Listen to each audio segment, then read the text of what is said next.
phones are unfortunately gone. The iPhone 13 mini became the iPhone 14 Plus. The Asus Zenphone 10 with a 5.9-inch display became the Asus Zenphone 11 with a 6.5-inch display. Everything just keeps getting bigger, bigger and bigger. And this is sad, because it's clear that everybody wants a small smartphone. Literally, seemingly everyone. However, this everyone isn't quite as it seems. Think about it. There are over 5 billion smartphone owners in the world. However, how many of those people consider themselves techie? Probably a lot less. Because even if we have 1% of that 5 billion, that's only 50 million now. Still a pretty big amount, but way less compared to the total market possibilities. So you might see a load of comments on videos about tech about, hey, we want small phones. But those are the techie people who know more about tech, are going to watch more videos about tech more than the average consumer. And the average consumer just doesn't really care. But why doesn't the average person care? Well, it's mostly trade-offs, and mostly physics. You see, if you've ever built a small form factor PC, you'll know that you're giving up cooling, performance and airflow, all for that smaller size. And the same idea applies when a company makes a mini phone. You see, obviously, when you shrink the body of the phone, you're also going to need to shrink the components on the inside. Like battery, for example. The iPhone 12's battery capacity, 2,815 mAh. The iPhone 12 mini's battery capacity, 2,207. A 20% smaller body for a 20% battery capacity loss, meaning 20% less capacity. Sounds about right. Also the performance. It's 4 things.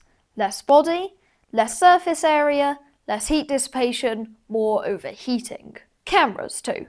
Size is one of the biggest determining factors as to whether a camera will be good or terrible. However, the space that a good camera system needs would probably be better used by core system components like the battery and the performance. And with companies normally making their phones thinner as well as smaller, you can't really get a good telephoto camera on there either, since in order to create a good telephoto camera, you need to create more distance between the lens and the sensor. Exactly what you don't have when the phone is thinner. This is shown really clearly with the iPhone SE, Pixel 7a and iPhone 16e.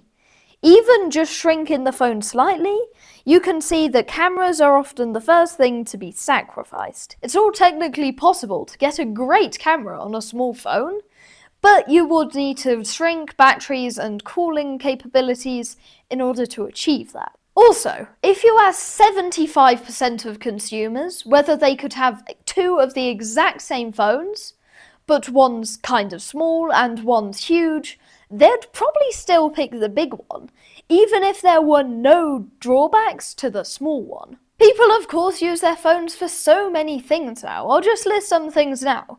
Watching content, reading, heavy use and typing. Having a bigger keyboard can be really useful. All of these things the average consumer does. But all of these things, the average consumer would rather have a bigger screen to do them on. So the cameras are worse, the battery is worse, the performance is worse.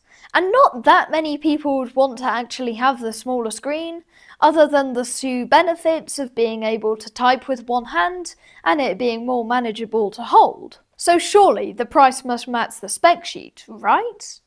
Well, unfortunately, the story is sad here as it is in all of the other parts. The price is often only a little less than the flagship alternatives, with decidedly worse specs, normally mid-range level. And unfortunately, people don't hate small phones, they just really hate bad value phones. So even if Google, Xiaomi, Samsung, Apple, nothing, all bought back small phones tomorrow, they still wouldn't sell enough to be considered an instant hit. This is sad. I want small phones to return.